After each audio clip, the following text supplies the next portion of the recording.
안녕하세요. 에듀윌 주간자소서 윤성훈입니다. 이번 시간에는 조금 어려운 특정 대상의 어떤 전문성을 가진 사람을 채용을 하는 주택금융공사 자소서를 가지고 왔습니다. 그래서 우리가 주택금융공사라고 하면은 주택 관련 금융을 주택금융이라고 보통 얘기를 하죠. 주택 관련 금융을 운영하는 기관이기도 한데 여기 자소서가 난이도가 굉장히 높지는 않습니다. 하지만 공사에 대한 기본적인 업무 이해나 공사의 전반적인 상황에 대한 이해가 필요해서 제가 이번에는 자소서의 기본 작성법에 대한 강의를 하기보다는 공사의 관점에서 이런 내용이 들어가면 좋겠다라는 형태로 실제로 영상을 찍어볼까 합니다. 여러분들 짧은 시간 동안 바짝 집중해서 좋은 자소서 만들 수 있기를 기대해 보도록 하겠습니다. 자, 주택금융공사 자소서 문항은 총 5개 문항에 그 다음에 직무수행계획서라고 하죠. 그래서 직무기술서 한 문항이 추가가 돼서 6문항이라고 보시면 될 것 같습니다. 그래서 일반적인 공공기관에 있는 기술서 한 문항을 제외하면은 실질적으로 자소서를 작성해야 되는 문항은 5문항이라고 보시면 되고요.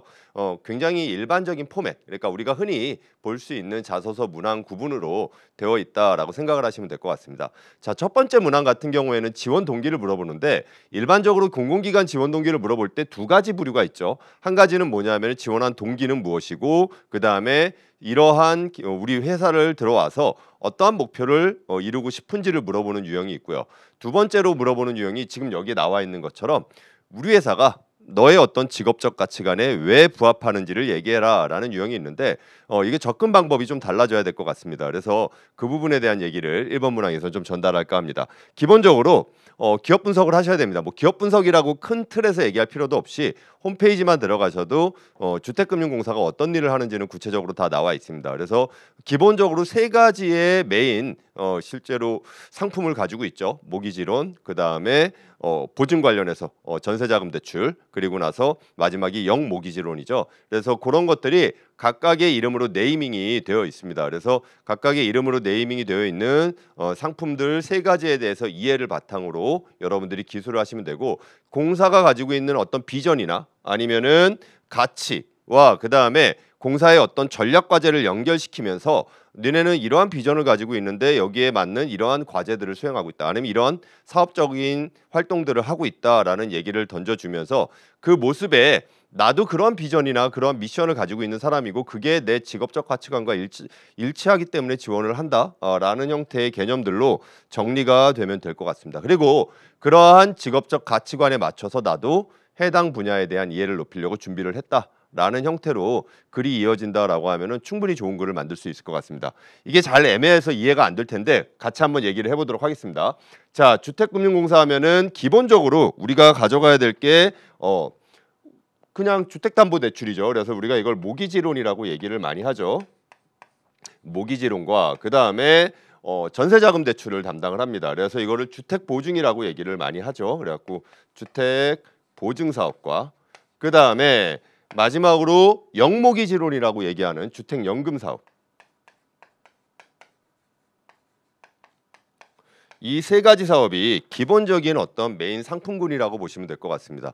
자, 그거에 맞춰서 활동들이 쭉 나와 있는데 무주택 서민의 주거 안정 지원 강화는 사실 주택보증과 관련이 좀 있을 거고요. 실수요자 내 집 마련 금융지원 확대는 모기지론이랑 관련이 좀 많겠죠. 그다음에 고령층 노후소득 보장 체계 강화는 주택연금하고 좀 어느 정도의 관련성이 있을 텐데 여러분들이 해당 사업에서 주택금융공사가 추구하는 전략적 가치 아니면은 주택금융공사가 추구하는 어떠한 비전, 어떤 부분들을 느낄 수 있었는지를 연결시켜서 얘기를 해준 다음에 그런 부분에 대해서 나도 그러한 가치를 가지고 직업적 가치를 가지고 있는 사람이라서 지원을 했다라고 얘기를 해주면 좋을 것 같습니다.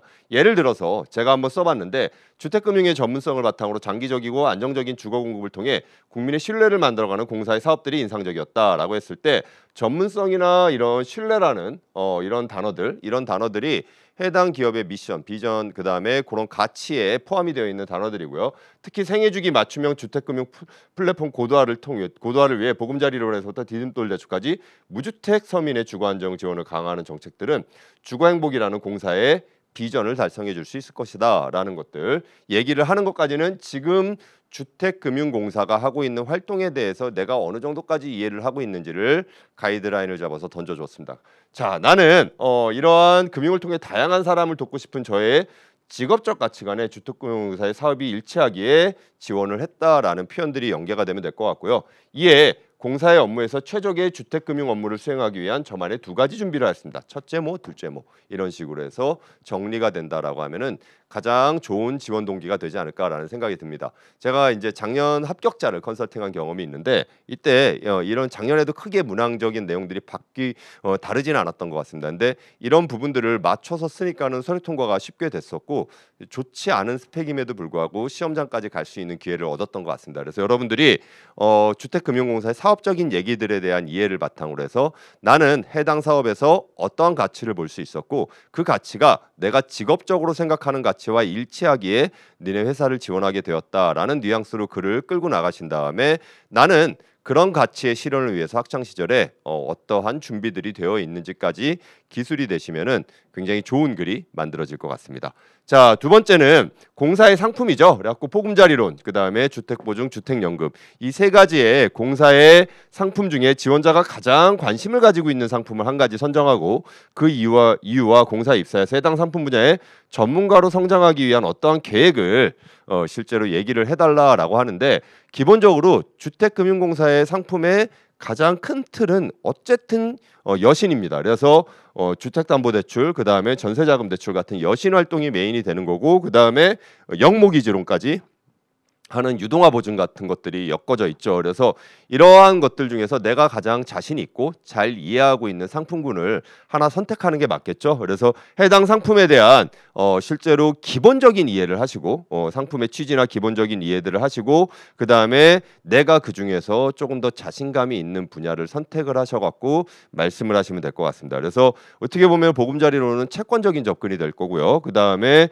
주택보증 그래갖고 전세자금 대출 같은 경우에는 보증적인 부분들이 강화가 될 거고 그 다음에 주택연금은 신탁이랑 비슷하죠. 그러니까는 내 집을 공사에게 맡기고 그다음에 거기에서 연금을 대체로 받는 그런 형태의 신탁 상품이랑 비슷한데 그런 것들에 대한 본인들의 어느 정도의 이해도를 써 주신 다음에 그 다음에 내가 해당 분야에 대해서 학창 시절에 어떤 부분들에 대한 준비가 돼 있고 그 다음에 공사의 업무가 더해지게 되면은 해당 분야의 전문가로 성장이 가능할 거다라는 형태의 얘기가 돼야 되겠죠. 그래서 기본적으로 이 계획이라는 것들, 상품 분야에 대한 전문가로 성장하기 위해 계획이라는 것은 나는 학창 시절에 금융 관련해서 이런 수업을 들어서 채권에 대한 이해를 했고 이런 수업을 들어서 보증에 대한 이해를 했는데 여기에다가 공사의 업무에서 실제로 실질적인 주택 보증과 그 다음에 주택 관련 어떤 여신 사업에 대한 경험들을 쌓으면서 이 분야의 전문가가 되고 싶다라는 것들이 명확하게 설계가 되면 될 것 같습니다. 그래서 직무기술서에 보시면은 어떠한 분야들, 그 다음에 직업적으로 어떤 활동들이 진행이 되는지가 정확히 다 나와 있으니까 여러분들이 분야적인 접근들을 나의 기존의 준비와 그 다음에 공사의 업무가 더해졌을 때 만들어질 수 있는 미래 모습을 형상화시켜 주시면 될 것 같습니다.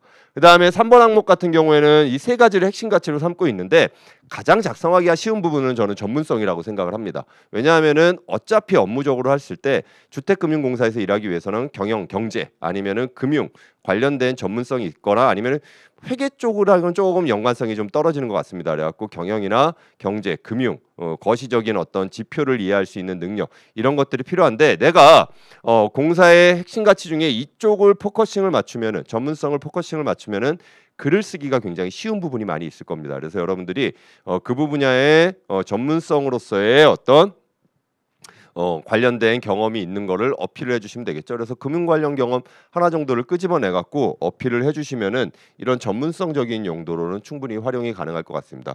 공익성이라는 것 자체는 공공의 이익을 위한 어떤 활동들이죠. 그러다 보니까 여러분들이 했던 활동 중에 나의 일정 부분의 희생을 통해서 조직이나 공공의 이익을 줬던 경험이 있다라고 하면 공익성에 대한 설명이 충분히 될 수 있을 것 같고요.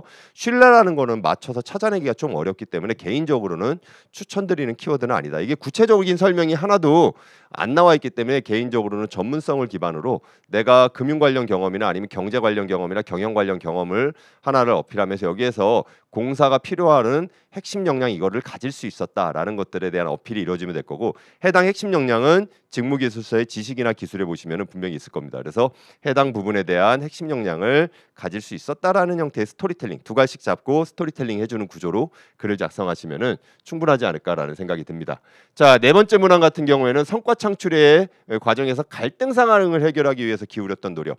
자, 이거는 항상 제가 말씀드렸던 부분들이긴 한데, 갈등 상황이다라고 했을 때는 서로의 다른 생각이지 서로의 다른 인격과 다른 인성을 논해서는 안 됩니다. 그래서 누군가를 빌런으로 만드는 상황을 만들어서는 안 되고요. 어떤 공동의 목표를 가져가는 과정에서 서로가 생각의 일치가 나지 않았을 때 그 부분들을 어떤 식으로 조율하고 해결했는지에 대한 글을 써주면 되겠죠. 그래서 그러한 성과 창출을 위한, 공동의 성과 창출을 위해서 다른 이견에 대한 어떤 조율, 아니면 다른 이견에 대한 의견의 합일, 이런 과정에 대해서 얘기를 해주면은 충분히 좋은 글을 만들 수가 있을 것 같고, 스토리텔링으로 직무수행 태도에서 무언가의 키워드, 나는 이러이러한 모습으로 갈등을 봉합하고 좋은 결과를 낸 경험이 있습니다. 두 가지씩으로 던져줘야 되겠죠. 그 다음에 상황, 문제, 행동, 결과에 스토리텔링의 흐름을 만들어준다면은 쉽게 작성될 수 있는 글이 아닐까라는 생각이 듭니다.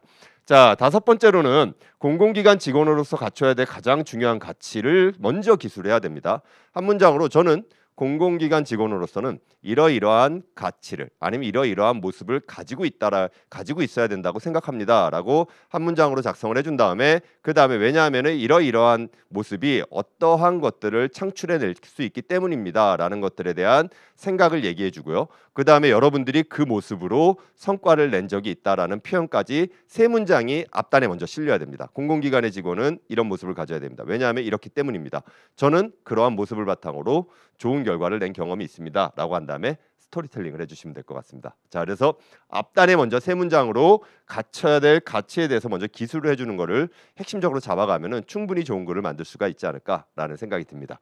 오늘은 마지막으로 가장 중요하게 다룰 내용이 이 직무능력 기술서인데, 교육, 자격, 경력, 경험 등에 대해서 자세히 기술해 달라고 하는데, 자, 이런 류의 글들을 공공기관 지원하다 보면 여러분들이 많이 맞닥뜨리게 됩니다. 이런 류의 글들은 줄글이 아닌 형태의 구조로 작성을 하는 게 좋습니다. 그래서 어떤 얘기냐면은 개조식으로 글을 적는 겁니다. 그래서 개조식으로 활동 조직, 역할, 구체적 활동 내용, 주요 결과를 분리해서 작성을 하고, 중요한 내용을 중심으로 해서 어떻게 보면 시간의 흐름이 아닌 중요도의 순서로 경험을 나열해 주시면 충분히 좋지 않을까라는 생각이 듭니다. 총 800자짜리의 글을 적어야 되는데 한 가지 경험만 적는 게 아니라 한 두세 가지 정도의 경험을 적되, 이게 과거서부터의 시간의 흐름이 아니라 이 업무에, 이 기관의 업무에 가장 적합하다라고 판단되는 중요도의 순서로 정리를 해주시면 충분히 좋은 글을 만들 수가 있을 것 같습니다. 다만 줄글이 아닌 이런 형태의 개조식 구조로 글을 작성을 한다라고 하면은 공공기관의 어떤 직무기술서에 맞는 글이 완성이 되지 않을까라는 생각이 듭니다. 자, 그래서 간단하게 주택금융공사의 자소서에 대해서 알아봤는데, 여러분들 뭐 어렵지 않은 난이도의 문항들이 쭉 내재되어 있기 때문에 제가 디테일하게 글을 어떻게 적으면 좋겠다라는 것까지는 설명을 드리지 않았는데, 아마 제 전 강의를 보신 분들은 스토리텔링을 하는 방법, 아니면은 또 그냥 일반적인 지원 동기를 적는 방법에 대해 학습이 어느 정도 되어 있지 않을까라는 생각이 듭니다. 그거에 맞춰서 그 부분들을 적고, 마지막에 나오는 이 직무 기술서도 이러한 개조식 구조로 작성을 해갖고 좋은 결과를 내기를 기대해 보도록 하겠습니다. 마지막으로 제 메시지 전달하고 끝내겠습니다. 합격은 에듀윌.